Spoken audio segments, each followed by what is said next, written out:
Welcome to I Write Out Loud. Phew, I am Dana Dubois, and I have barely made it here today. I'm a few minutes late, but I have barely made it. I am likely going to need to push this time out by an hour now that I am back at work. The commute home and getting the dog outside, me running all over the place. So forgive me while I unwind for a moment as I say hello to all of you. I also did a little improv setup here. Whoa, it's a rather tenuous little stand I have because I didn't want to go down to my podcasting studio in the basement as it's a little hard for me to read on that setup. And I definitely want to be able to read and talk with all of you today. Oops, sorry, there's my finger over the lens. I'm trying to move that down as much as I can without the phone moving forward. Can you see and hear me okay? I will start there as I bump this up on my bigger monitors so that I can log in and see all of you. Hello, Linnea. Tell me in 3 words or less how everyone is doing today. I will start here by just saying a bit frenzied, but good. That's 5 words. Hiya, see and hear clearly. Great. Thank you for confirming. I am joining the live now. And the audio is off on my computer. Tired. Yanni, I hear that. Beautiful use of 3 words. I'll just say hello all. Waiting for the revolution, Barbara. I love it. I feel like, it's now been over a week since that whole CNN Online Rape Academy story broke. And I feel like that, untethered something in a lot of us. And it's both exhilarating and exhausting and triggering. It's all of those things. And I imagine that this live will dig into all of those things. Oh, there's some really good answers coming in here. Let's see. Down but not defeated. Love it. Holding it together. Beautiful. Yeah, that was 4 words, but that's okay. Jason, you have put what I believe is a Carvel ice cream cone emoji there. Thank you. Crazy, overwhelmed, and ... Great. And Yanni saying, and now I feel like a lot of similar stories are coming out. Oh boy, probably.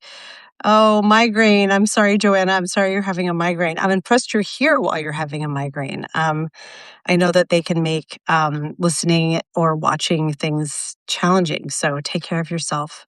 Untethered and tired. Summit Treya. That is beautifully stated. Hang on. I'm going to take a sip here because we have a lot to talk about. And like I said, I just rushed my commute home to get in the door. I'm probably going to push this to 8 p.m. Eastern, 5 p.m. Pacific, because I left work a few minutes after 3 to get back here. And I am barely making it. And I don't like showing up all flustered. I don't have notes today like I usually do because I just rushed in too quickly. So what I do have, though, is this really beautiful candle. I'm not doing it. This is not a paid placement. This is from my local farmer's market. What was the name of the maker on this? Because it smells so good. Isadora with 2 R's, and this one is horchata smelling. I'm going to light it right here just to get into a bit more of a Zen headspace. Okay. Hi, Lisa. Hi, Noble. Hi, Gloria, Catherine, Donna, Summit. There's just so many people joining. This makes me happy. Kurt says Seattle traffic, the worst. It's not great. Yanni, you can bring a Fucked Up Friday story on Friday if you want. It will be short, because we have so many folks coming on. I should probably promote what's happening there. I'll do it quickly. The Daily Whatever Show turns 1 year old on Friday. My daily podcast is having its first birthday. I wish you guys could smell this. It smells really great. And we have 18 guests joining us for a 2-hour birthday party show. Yanni will be there, and I'm going to say Yanni will be in the final segment because that's when we're bringing all of our team on. that's going to be a crazy 15 minutes because it's Yanni and Karen, our two admins, Oceana, Yanni's love interest, and my partner on the Crone Cocktail Hour, Aiden Warden, who is Lawrence's co-conspirator and co-host on Not Straightforward, and Jason Odell, who is our music archivist. I'll just say he's keeper of our Spotify account. So bring a fucked up Friday story. A fucked up Friday story, but it'll be quick.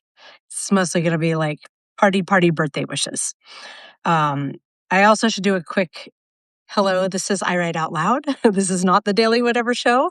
I Write Out Loud is my home for creative nonfiction, and I'm working on a new tagline, guys. I don't quite have the language of the tagline yet, but here's what it is.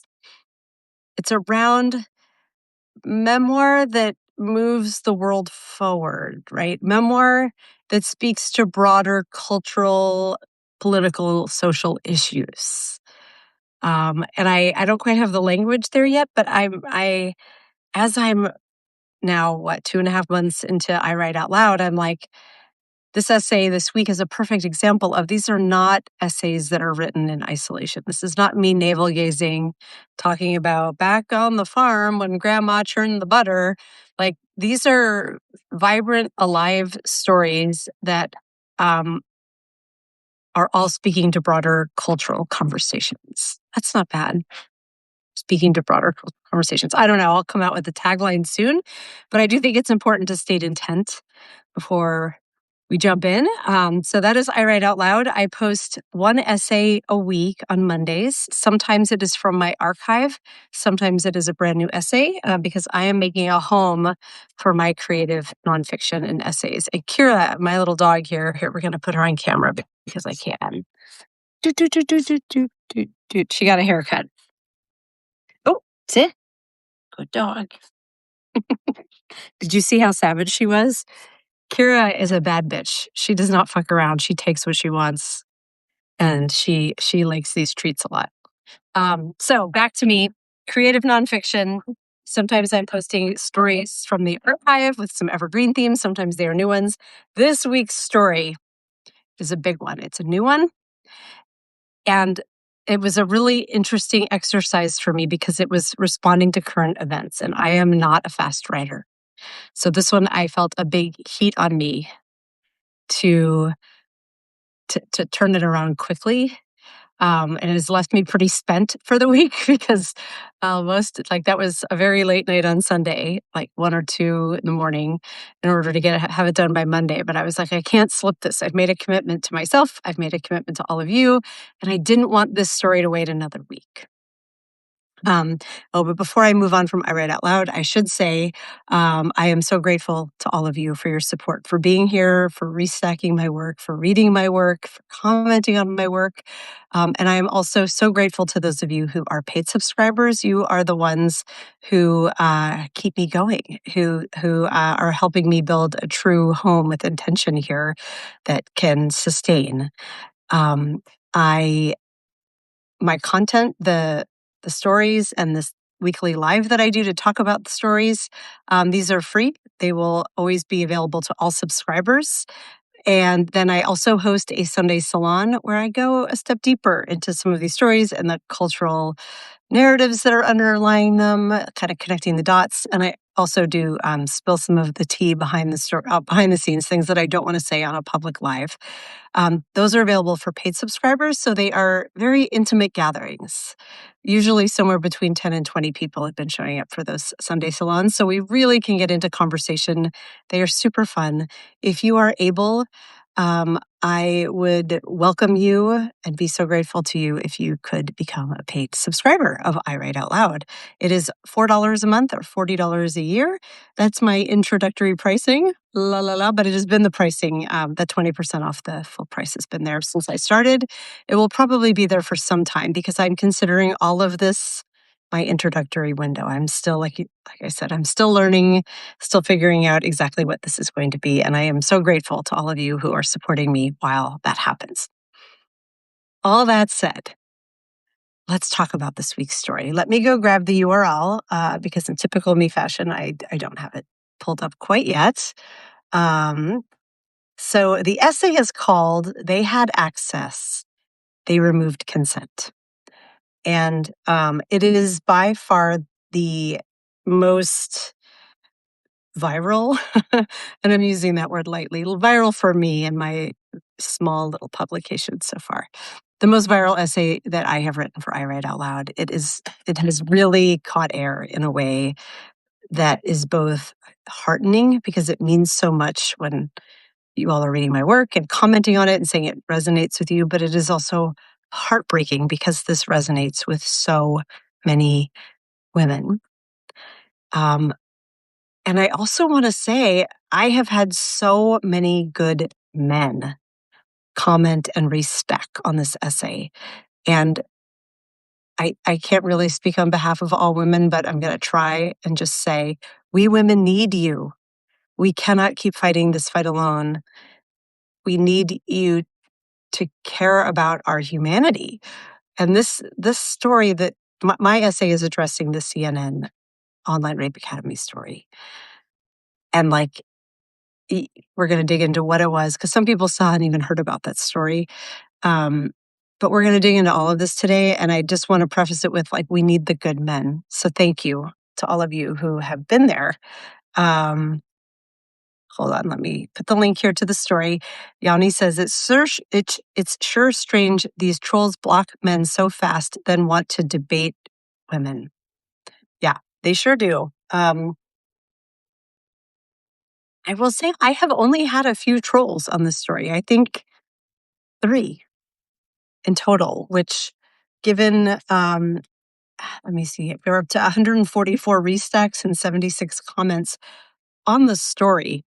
But I have also restacked a majority of those restacks. Maybe not a majority, at least half, I'd say, of those restacks.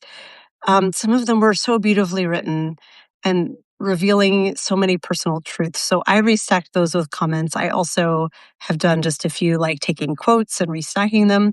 So I won't know till I pull all my data next week and look at everything. But the reach of this story has been huge. And it has only attracted 3 trolls. And I'm counting that as a win for humanity.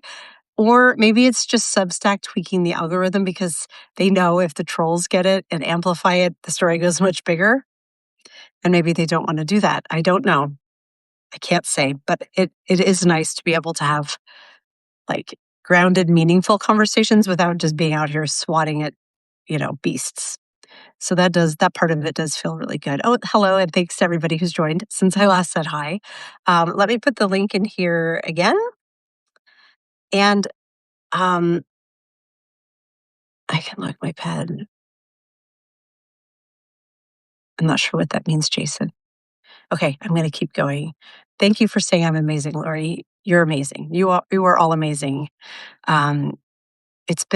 It has been a really elevating thing to release this story and to see the responses, even though a lot of them are very hard. It's just this feeling of community. And honestly, as a writer, to have people read it and be like, this spoke to me so deeply. I've had people say, this is the most cogent writing I've seen on this subject. It warms my heart, truly. So thank you. Oh, you unlocked your iPad and I was just live on the screen. Well, hi, Jason. I'm glad I just magically appeared there. Okay, let me come back to the story. As I said at the very start, I've been starting these at 7 p.m. Eastern time. I think I'm going to need to push it back an hour because I am now back at work. I had taken a short leave from work and I barely made it back in time. I was 3 minutes late. And so I have no notes. And I usually come in very prepared with talking points and kind of an outline that I loosely check. I'm winging it today, and it's a very important day. But I think that this topic is burned in my soul at this point. So, Mila says, I learned about the story first from you. I'm sorry to be the bearer of bad news, but I'm glad you heard about it. It is important that we know that this exists. So I'm going to go to the story, and the story is called They Had Access, They Removed Consent.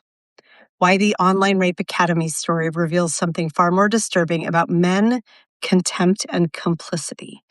And that word complicity really just keeps resurfacing for me on this. And as does contempt, of course, because these are deeply contemptful acts that these men are committing. So the story, I think I might do something a little bit different. If it's okay with you all, I might read a good chunk of the essay, kind of read and pause because I don't have an outline. And I think this will help me organize my thoughts. And I am going to keep coming back to the chat because that's what this is about. It's a conversation. It was heavy, but so well written. Thank you, Becky. Everyone I know is talking about it now. Yeah, it's a big, there's a reason why this is hitting us extra, extra, extra hard. And I go into it a lot in the essay, but we're going to talk about it more here. Summit says, Kate Mann wrote, this is about projected shame, but I think you think I am more accurate. Oh, I'm honored. Kate Mann is awesome. It's a reaction to longer loss of power and control over others. I see men agreeing with your point of view as well. I do think that that's what a lot of this is. And I will dive into that as I dive into the essay. So I'm going to read a bit of it. I don't think I'm going to read the whole thing, although maybe I will. We're just going to be spontaneous today since I have no plan. Okay. So I open with a quote, always start low, then up the dose. This is pulled from the CNN article about the advice that the men were giving other men in an online chat group about sleep porn. And I always put sleep in parentheses in quotes because that's the word that CNN is using, and it's the word being used in search. It's kind of what this kind of porn has been dubbed. But I'm putting sleep in quotes first and foremost because these women are not asleep. They are drugged and unconscious. If they were asleep, they'd probably wake up for what was happening, right? They are not looking for women who are just peacefully sleeping, who are waking up to having a sexual encounter. They are searching for women who are closer to death than sleep. They are knocked out. That's why sleep is in quotes throughout all of this, in case that's not clear, because that's really important to call out that even though it's called sleep porn, it is not about sleeping. Okay, so last week, CNN published this investigation. They uncovered a community of men who drug their partners, wives, long-term girlfriends, women who chose and trusted them, and raped them while they're unconscious. I have a hard time saying the word unconscious. They film it, then share the videos with a network of like-minded men who watch, celebrate, rank, and sometimes monetize what they've done. They call it sleep content and use hashtags like passed out and I check to make their videos more discoverable. The women have no idea. And these aren't women. Here we're getting into the core of where this whole essay is going to go. These aren't women who withheld their consent. They had already said yes to the relationship, to sex, to building a life together with these men.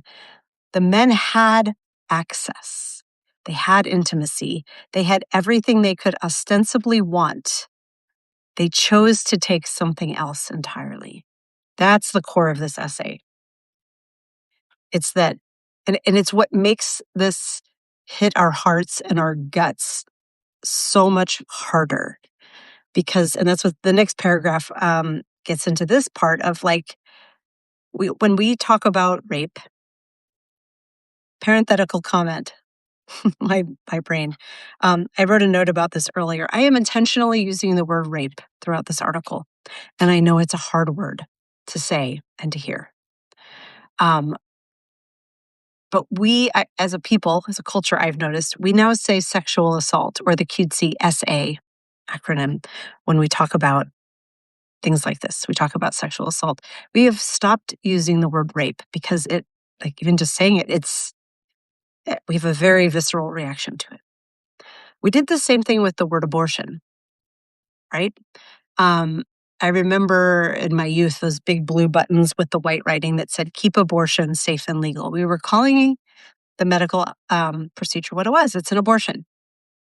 No connotations there, just a denotation. And then I think it was around Bill Clinton, it started softening to reproductive freedom, women's health care. And that's how we started framing it of like, this is an issue. I am pro, freedom of women's health care and reproductive freedoms. And guess what? We lost access to abortion because we couldn't say the word. Words carry meaning. And sexual assault is an umbrella term. It covers everything from the guy who grabs your ass on the subway to the man who rapes his wife in his sleep. This story from CNN is not just about sexual assault. When you hear sexual assault, it's all on a continuum, and I get into that in the story. It is all important. It is all adjacent. But this is about rape. So I'm using the word intentionally. If this is too triggering or too hard to listen to, I completely understand.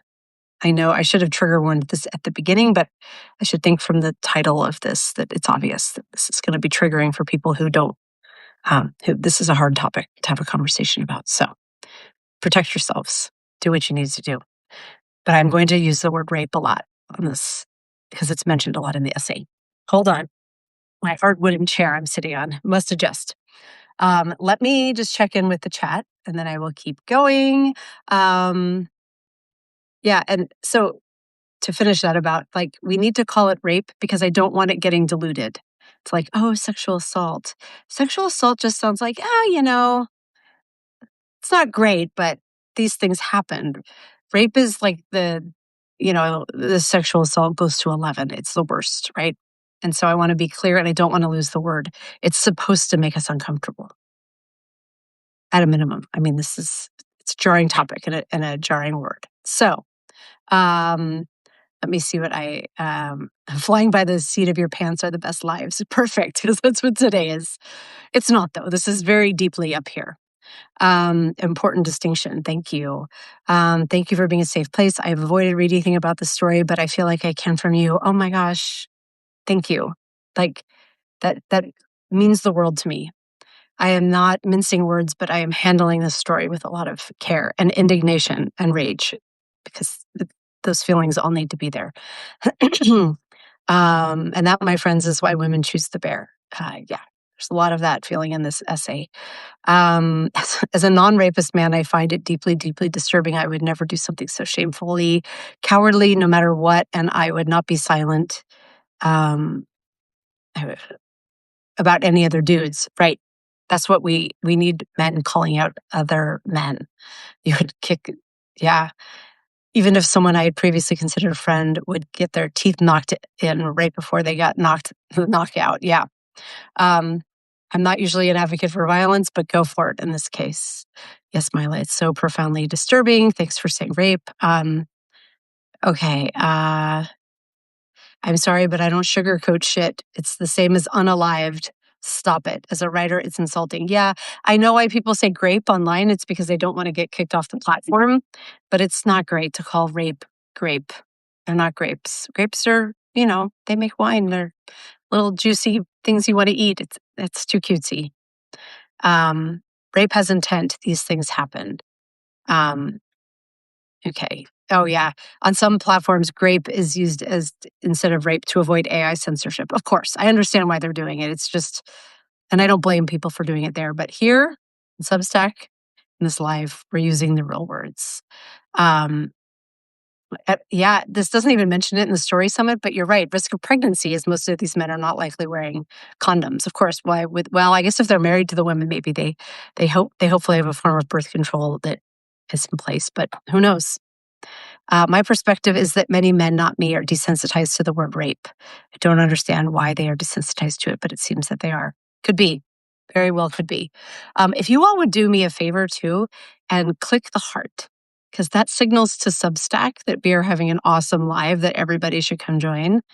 And I think we're having an awesome live that everybody should come join. So if you guys could click the hearts, that will signal, and we should get some more folks in here too. We have a lot of people, but I've noticed that this Wednesday at 4 p.m. live, this time zone, this time may not be a good time because these tend to be not as well attended as other times when I go live. Okay. Oh, thank you. I see so many hearts. So I'm going to keep going um, and say when we talk about rape, we tend to talk about access, right? And um, the idea of a man wanting a woman's body and not having access to it. And so he overpowers her either through drugs, through using a weapon, or through sheer brute force, and takes her against her will. That's sort of the narrative that we hear about rape. And we have been trained for this threat, right? We women from the time we're girls are told, don't walk alone, carry your keys like this, take a self-defense class, all the things, right?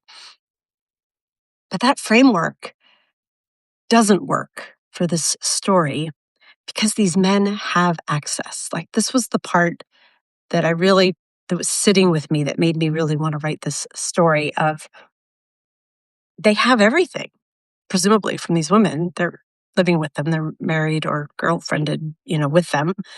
And they are taking these women, this is the quote from the story, they take women they allegedly love and render them inert and choose that version of her over the conscious woman who already said yes to them.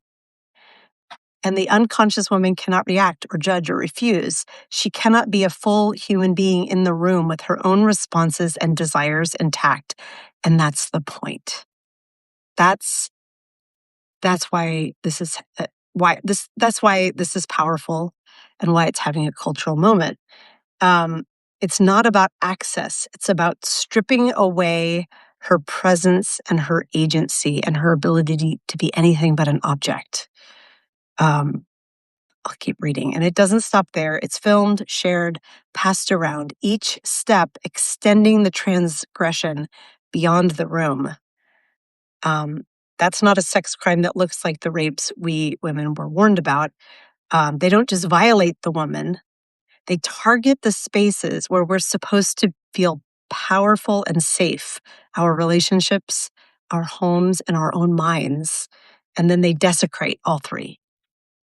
This is this man, a man who is committing this act, is demonstrating like immense power by violating his woman's safety at every level and then sharing it with these other men.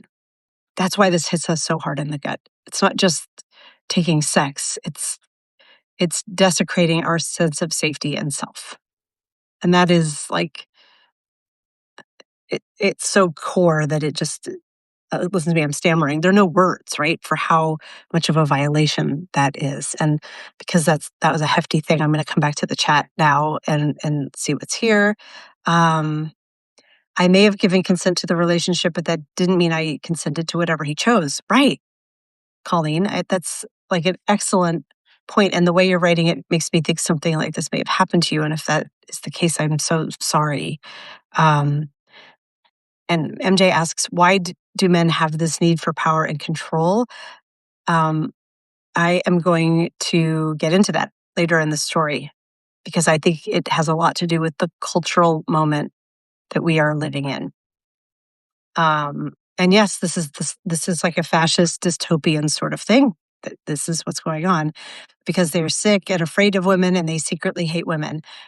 These men the men who created the 20,000 videos that are online and all of the ones who are being apologists for those men, they hate women. That's why they're doing this. It's not even a secret.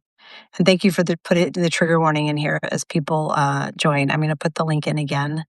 Oh, Colleen, I'm so sorry.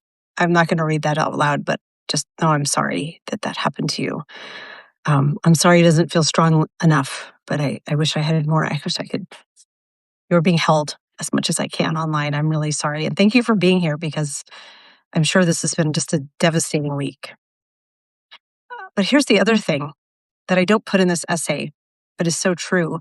There are 20,000 of these videos. I would imagine a very small percent of the women who are in them know that they are in them. There is a zero-sum chance. Is that the right way to say that? Like, I may be in one of those videos. I don't know. Most of the women don't know it happened.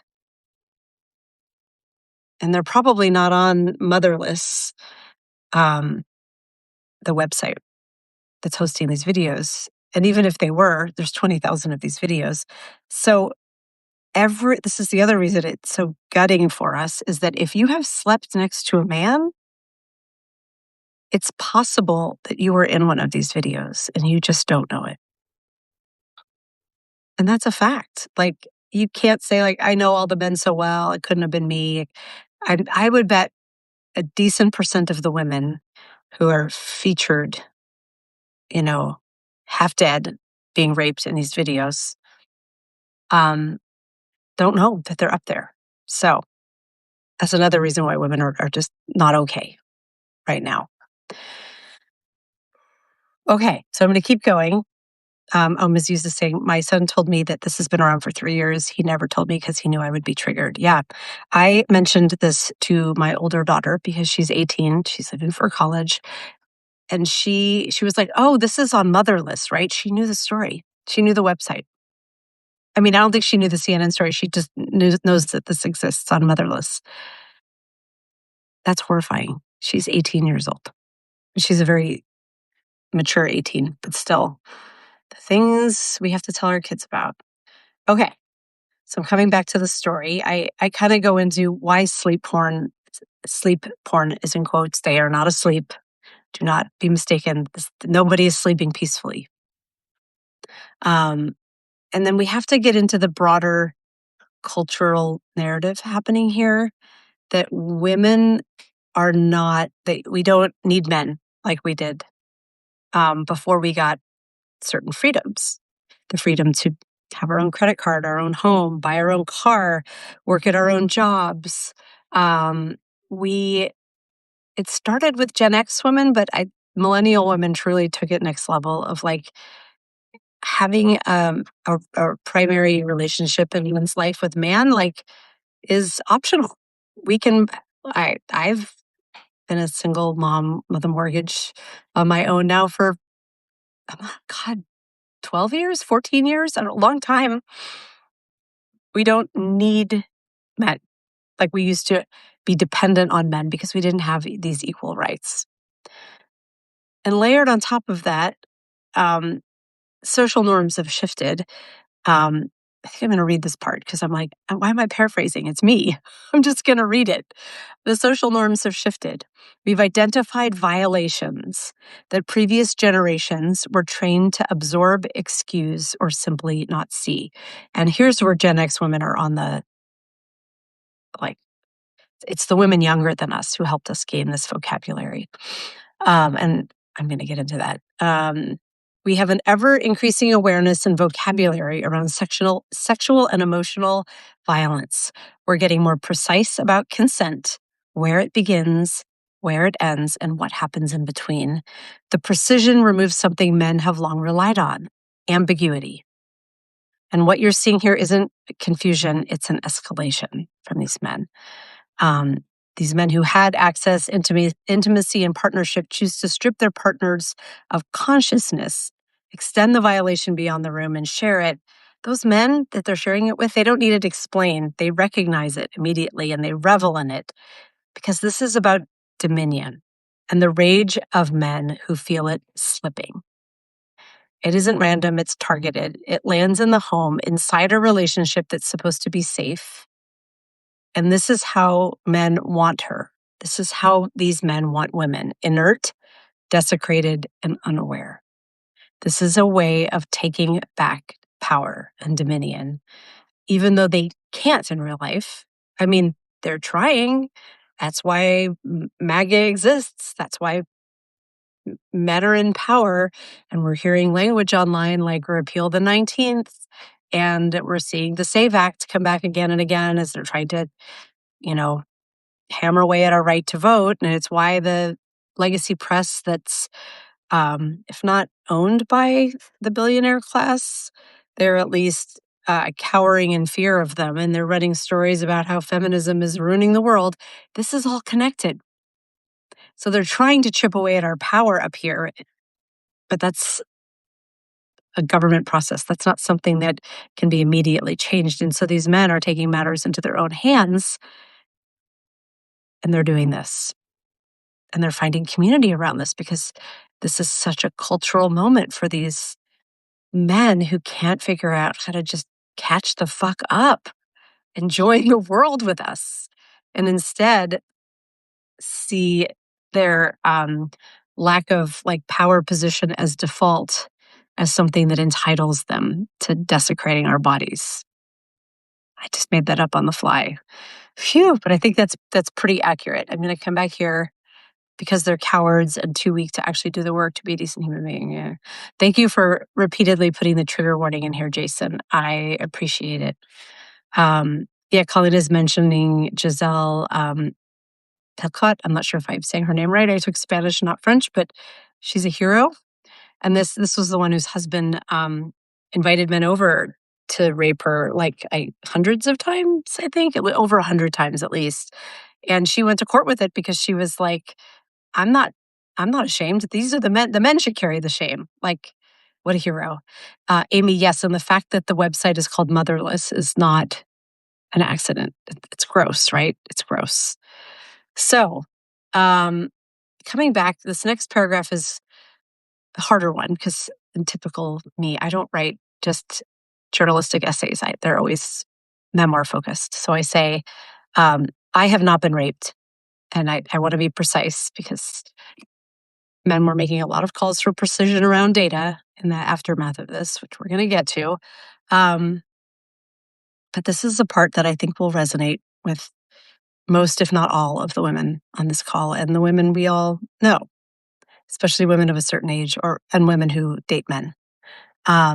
This I'm going to read it because I'm just going to read it.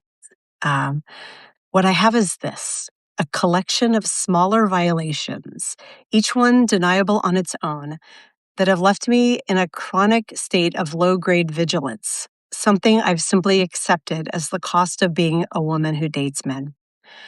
There's the man who made a one-night stand of me by lying about his intent, the one who blueprinted a future he never planned to build, the one who bruised me even as I told him to stop being so rough, the ones who mysteriously managed to lose the condom somewhere mid-act and acted like it was an accident.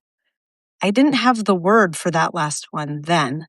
Without the word, the experience just sat there, unclassified.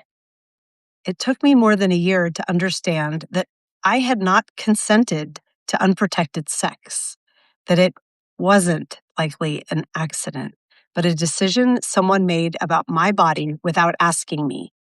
It took even longer to start acknowledging what that was. The facts arrived after the fact. I know the word now. It's stealthing, and only 3 U.S. states criminalize it. My state of Washington, since 2024, it's been recognized as a crime with statutory damages up to $5,000. Too late for me, but knowing that now helps me reckon with what happened there. And even still, I'm uncomfortable calling any of these incidents assault. Gen X women did not come to that word easily. Instead, we got, well, you did go home with him, but you were both drunk, so no one's to blame. We learned to file incidents under bad night, or my fault, or nowhere at all. Just a confusing miasma of self-doubt, regret, and disappointment. None of this is rape. And yet, every one of these experiences echoes in every rape story I read. A man making a decision about my body, my safety, my reality without my full knowledge or consent, and counting on me to absorb it quietly. But something has shifted. Gen X women and those behind us, younger women with sharper vocabularies and less patience for the old bargains, have started calling things what they are. The bad night is a violation. The missing condom is assault. The black and blue bruises are not a gray area. We're changing the rules, finally, after decades of absorbing what was done to us in silence. And I think that's exactly what terrifies a certain kind of man. He watches in impotent rage as women find the language, refuse the old arguments, and work to change the rules of a world he thought he understood. He can't reach all of them. So, what do you do if you are that kind of man with that kind of rage at a world where women are no longer playing by the old rules? You reach for the one closest to you. You make sure she can't remember. You knock her out. You use her body. You film it and share it with men who understand. Men who are also furious, also threatened, also hunting for supremacy in a world that keeps insisting women are equal. You build community around it. And you make it a joke, a competition, a genre. And she never knows. Except now she does. We all do. Whew. That section was the hardest one to write. It was, it's hard to bring me. I mean, I was already in it here, but it was hard to bring me into the story because part of me, even now, is like, I don't belong in this story. These rapes are atrocious, and women have been through so much worse than what I've been through. This is nothing, but it's not nothing. It's all part of the same story, and it's what helps connect why we're having this cultural moment now. Because 30 years ago, yeah, men got to do all of this stuff. I posted a note about this too. Marital rape only became the law, like that it was possible for a husband to rape his wife in 1993 in all 50 states. Some of the states were ahead or behind, but yeah, 1993, I was in grad school by the time that was acknowledged. And even then, a lot of states have loopholes. You know that a lot of the reason that men don't think that, and some women too, I'm sure, they don't think this is rape is because they don't believe that law should exist, right? You submit to your husband, but like no woman submits to this. This is a horror. There's no other word for it. It's a horror. I'm going to come back to the chat because I bet there's a bunch of stuff in here. Let me see. I'm going to scroll back up. It keeps jumping. It does that sometimes. Oh my gosh. I may not be able to go back and read the chat. Okay, here's a fun thing to do. Don't type for like 1 minute because every time it does, it's jumping and I'm trying to go back up and read. And then I want you to all jump in again. But for a minute, don't. Let me see. Oh, it's jumping again. I was asked why I was there. That I should have known what would happen. No, you shouldn't have. You're allowed to take up space. That's just crazy. Yeah. Did you know better? Why were you there with them? Right? It's all about us and our vigilance, never about the men and their behaviors. It's just Playboy and Hefner desecrated women. This just continues the genre of portraying women as stupid and horny and needing the male gaze. Male approval being the only goal. Were you drinking? Did he buy the drinks? Yep. This is what happens every time. Trigger warning for new joiners. Thank you. Someone Red is saying thank you for my bravery. I guess it's brave. It doesn't feel that brave. It feels just so necessary. But you're welcome. I'll just say Summit website analytics. 48.5 million logins over 1 year by American men. That marketing analyst was amazing, wasn't she? She gave out actually. You're estimating here. There was I put in a Restack last night a video of a marketing analyst going down the funnel of how huge the reach is, and we're going to get here that I had not so many, but a couple of men before I even wrote this story. I was just posting notes who were really coming at me hard of like data, and I want to talk about why that matters because it is. It's not a red herring. It's one of those other illogical things. Straw man. It's a straw man. Okay.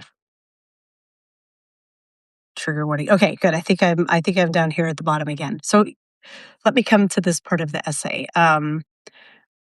There's a specific kind of not listening that presents itself as rigor. I'm so happy with that sentence.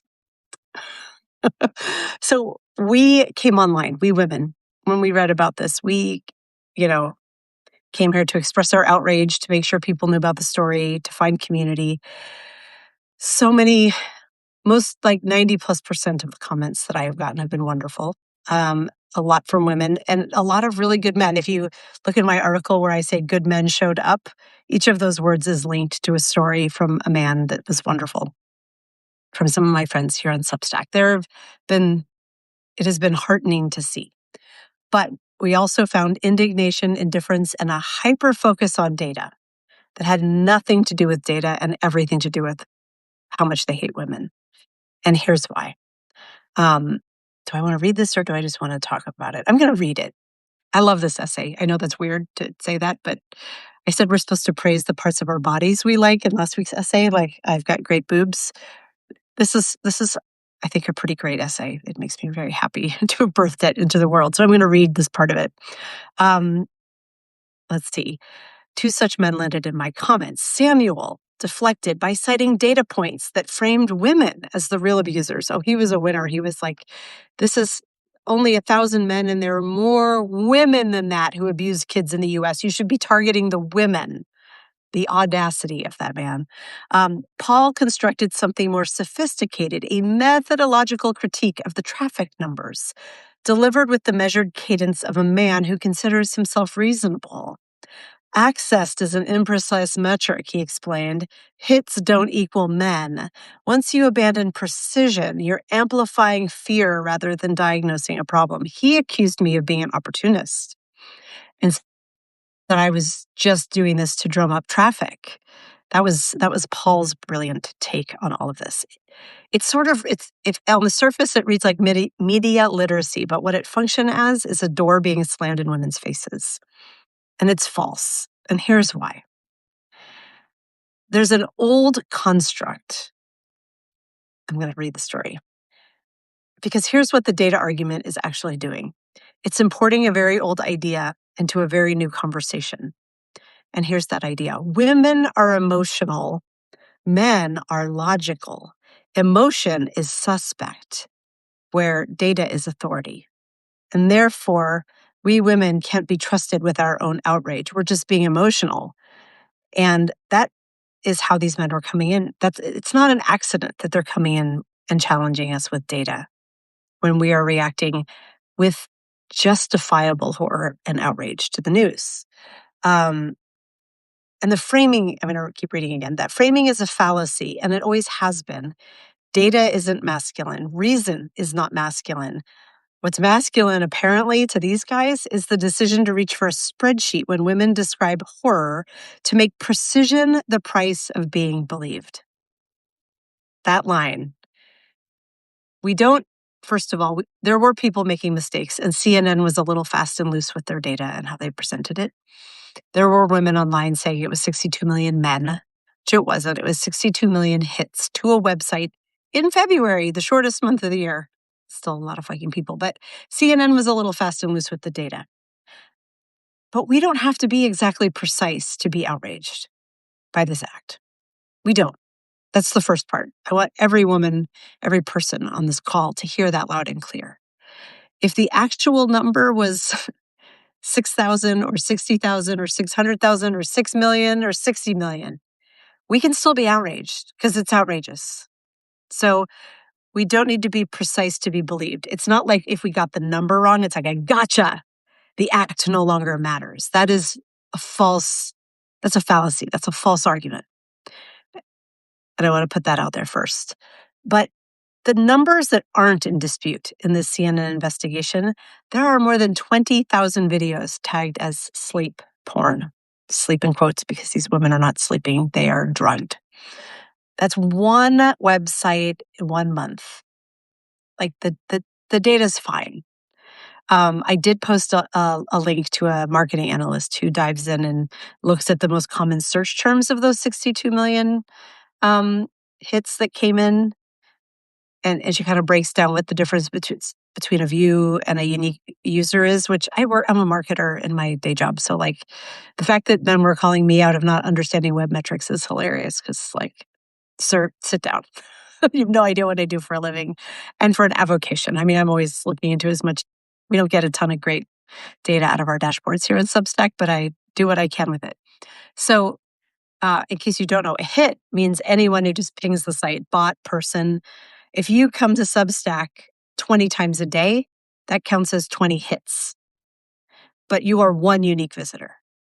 So the number of hits is always going to be way higher than the number of unique visitors. Again, it doesn't matter because we don't need to be precise to be believed. It doesn't negate the rest of it. But the numbers around the 20,000, that's very real and that's very terrifying. And they're trying to make us defend our methodology instead of our point, which is rape, which is the most awful kind of rape imaginable, really. Like this, as spoken about earlier, this removal of sentience by the person that this woman loves and trusts and has formed a life with, and inside her own home, her own bed. So I'm going to read this part, I think. And here's what these men aren't doing online. They're not expressing horror about what happened. They're not asking questions about the women, and they are not demanding anything from men or the technology companies that are platforming these men. That's the tell. And I'm going to just read this part. The spreadsheet is never really about the numbers. It's about who gets to be the subject of the sentence and who gets moved to a footnote while we argue about methodology. Not today. Not anymore. That's my end of that section. And I conclude it with saying, like, I acknowledge that these Samuel and Paul are their names, these two men who came after me and a couple who have popped off since then. Like, they're not the men in the videos. They are not the same level of evil. But I'm going to read this conclusion to say why they matter. Predatory behavior doesn't start at its worst. It starts low. It starts with indifference dressed as reason, with deflection dressed as data, with 1,000 small refusals to look directly at what's being done to women. It starts with men who won't say the word horror when horror is the only appropriate response. And then it finds community. And then it ups the dose. We want these websites torn down. We want the owners prosecuted. We want consequences for every man who filmed, shared, watched, and profited from these videos.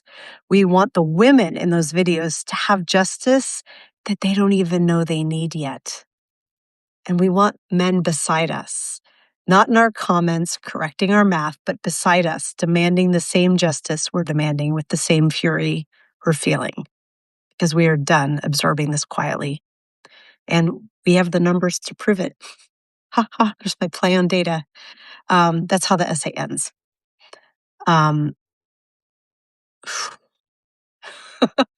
It's a lot, y'all. It is a lot. I'm going to come back here and read the comments because I have a feeling that there is a lot. Oh, yeah, there are. Let me scroll up here. I do have to applaud the men in the room here. Thank you for listening. Yes, that's my applause. And I'm not being cavalier about it. Like, seriously, thank you for being here. We can't carry this all alone. We need men to recognize that our humanity, as I said earlier. And we're grateful that you are all here. Uh-oh, it's doing that thing again where it won't let me scroll up. I see the ultimate violation of trust. Oh, Jen Budd, I'm glad to see that you're here. And Mona, I'm glad to see that you're here. My chat is like, it's scratching like a record. And someone got paid for the access to that school shit. I don't know what that's referring to, but was outraged when it was Pelica. One case caught my attention, right? 20,000 videos. My God. I have so many friends who have not seen the article. Wow. That's, I have mentioned it to women out in the wild, in the cafe where I was writing this, when I went to pay at the end. she was like, "What are you writing?" And I told her, and she was like, "Oh, uh-huh, uh-huh." And I'm like, "You are a young woman, you need to know about this." Uh-oh, you're sitting at my house. This might be my kids, even though I told them to just one moment. You'll need to hold on.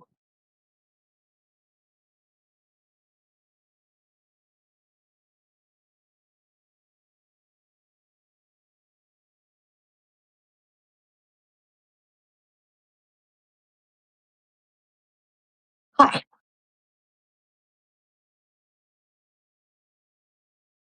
Okay. I am back. Um, where were we? Reading the comments. Oh, and my whole screen is frozen. So I had a feeling. So this means I'm going to lose all of your comments, you guys, when I hit refresh. Um, I do see a comment of you mentioned it to a man, Red, and he said, "Well, men do bad things all the time." Um, not good enough. Not good enough at all. Okay, I'm going to say hello here. If your comment came in ahead of that hello, that means I didn't see it. I'm sorry. My screen froze. And I could see that there were a ton of comments. And oh no, my screen is freezing again. I hope you all can still see me. This is, well, this is very strange. Do not comment for 1 to 2 minutes. Is that all it is the chat putting in so many comments that it's freezing? I feel like Substack is like, is anyone else having a ton of issues with Substack this week? Because I know I am. I did a 3-hour live on Saturday, and it lost the whole thing. It was with Julie Roginski and Michelle Kinney. It was Saturdays for Sanity, the show that I do with them every Saturday, and we had this amazing guest on, Nicole Waters, who is the #1 new bestseller on Substack. She unseated Andrew Tate. And so the night before, invited her on the show. We ended up talking to her for 3 hours. It was such a good show. It is just not in my, it's not there in my dashboard. And I've cut a ticket, but you get like the AI help that does nothing. I cut a ticket. I'm sure it's filed to the trash can, but I'm very sad about it because I really wanted to have that one. Substack chat is hilarious today. Okay, so it's not just here. I know I know the Daily Whatever show has had issues the last couple days as well. Yeah, they need to stop moving fast and breaking shit because it's just frustrating. Chris says, I am talking to everyone. Some people haven't heard the news about the Rape Academy. Talk to your people, talk to your coworkers. That might get me fired where I work, but yes, if you can safely talk to your coworkers, do it. But do talk to your people because there are a shocking number of people who have not heard about this story. Do you think Tate's screen freezes? Tons of issues. I don't think Andrew Tate podcasts. I think Andrew Tate imported a list of 1 million people because he didn't have the check mark. I could go look. I can't remember if he didn't have the dark orange check mark. He might not have even had the lighter check mark. We were joking about this in the Saturday show of like his mailing list is a bunch of 13-year-olds who don't have their parents' credit card to become paid subscribers. I think he just brought a list in, and that's all that it is. So we can take comfort in that. Substack doesn't reward that behavior. They like people who have paid subscribers, I think. I can't quite figure out the gamification of how to get on the new bestsellers list. I was number 47 in culture yesterday. But I hadn't charted in months. I hadn't seen charting since last summer. But I think it's because of this story and the number of responses. I also got 4 paid subscribers in 24 hours, at least 2 of which were directly from this story. So if any of you are, I don't know who it is yet because Substack is then like, we'll tell you eventually who it is, which I find so frustrating. And I haven't looked today, admittedly, because I've been at work all day. But if you are on this call, thank you. If you're one of my new paid subscribers, even if you're one of my old paid subscribers, thank you, thank you, thank you. I have the little orange check mark. I have the dark orange one because I'm part of Blue Ant Media, and they are the bulk of that giant number that I have. But I write out loud is we're a Goliath over here, hoping to become mighty as we stay true to our scrappy ways. So let me see here. No, that one did not hold that video. I'm not sure what that means. Oh my God, Mona Mona, you did a 1 hour live and there was no sound? That's horrifying. I'm sorry. That is like a nightmare. Myla says, my trick to not lose the chat is to open an additional window rather than refresh. That's a really good idea. I'm upstairs here in my little dining room, both because it's still light outside and I do love the natural light. I am in the process of building out a studio in my former garage, part of the basement, with my friend Alan. And I bought a teleprompter this week because what I found is if I'm using my webcam, then I have to look to see the people I'm talking to during the Daily Whatever show. And I hate it. I have to be looking at people if I have another person on the live with me. Otherwise, I feel so disconnected. Um, and the teleprompter is pretty cool. And it sort of functions like a second screen, but I've noticed it's flipped. Like I haven't used it yet as a teleprompter, but if I do, all the text is backwards. So I need to get my tech support friend. And I was like, there's no way I can do this live. And plus, like trying to project from my computer up to that tiny little monitor is hard.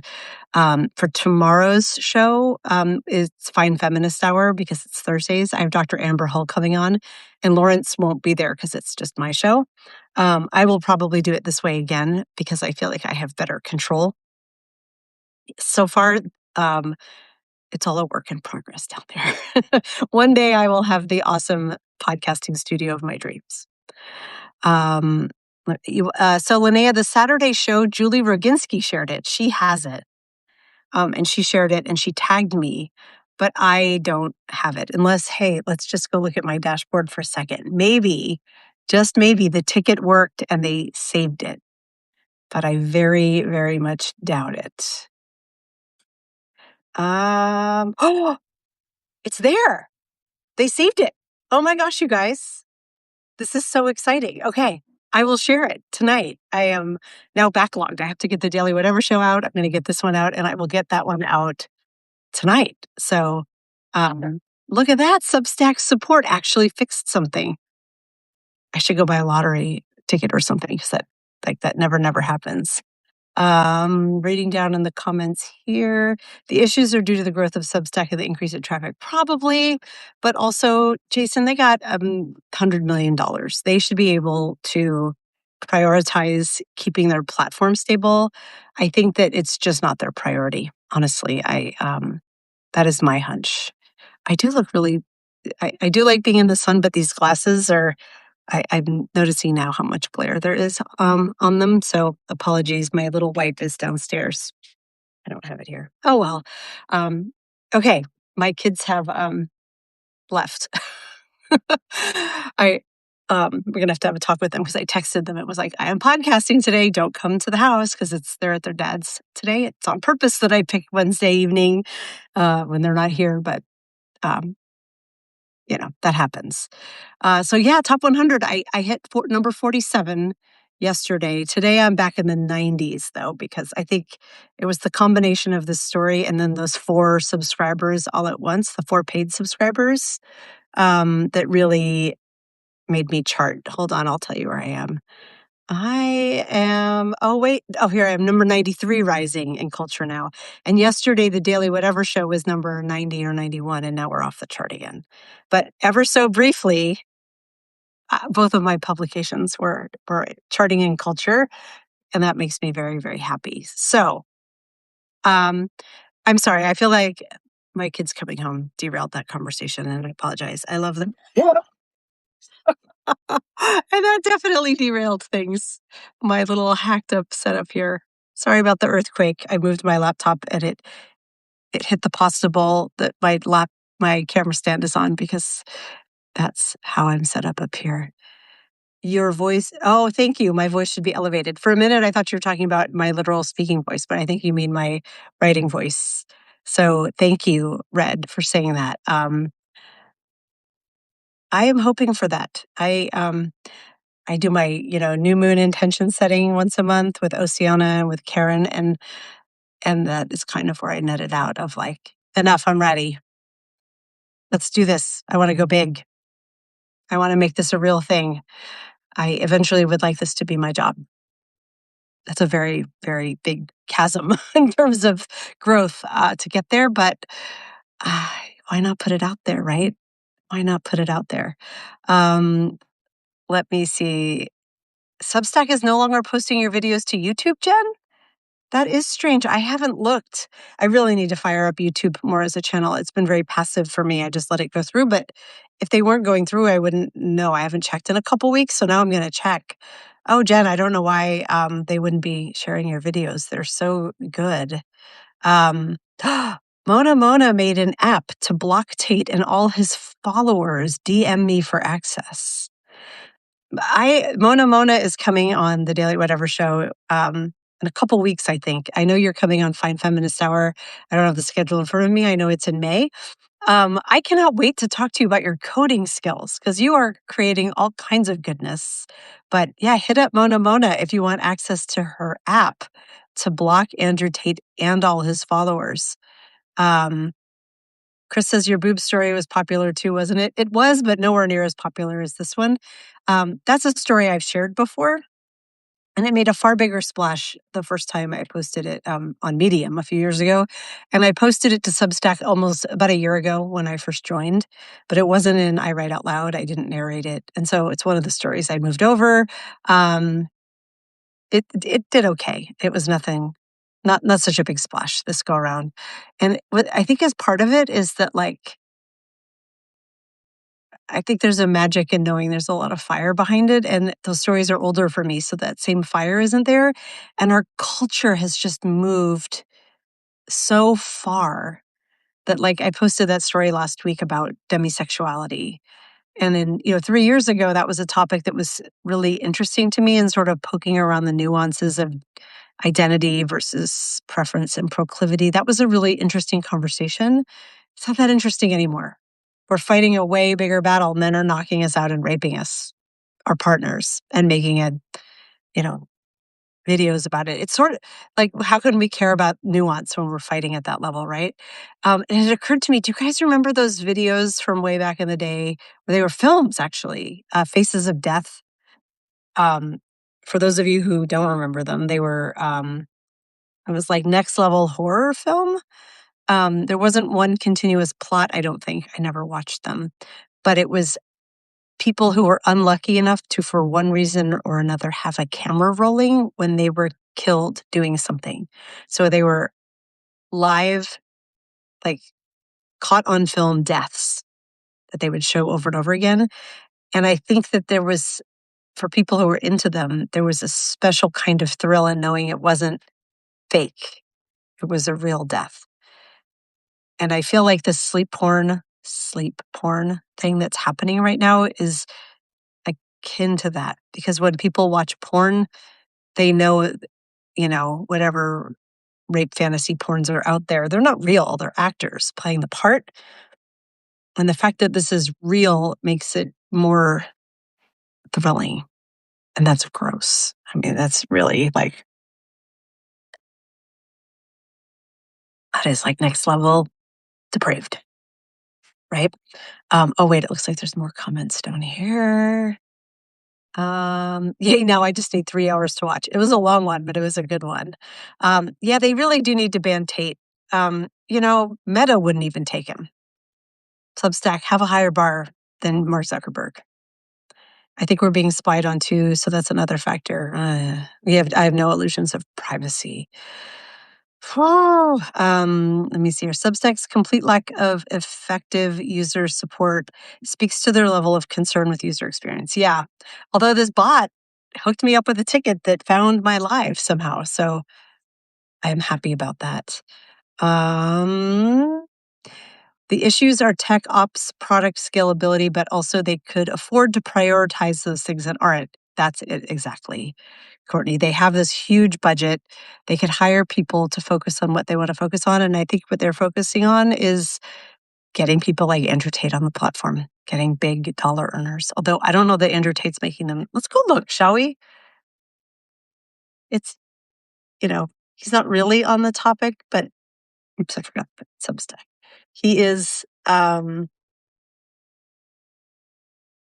you type in Andrew Tate Substack, the first hit is a story that Linda Carroll wrote for Substack about Andrew Tate, beating Andrew Tate's actual profile.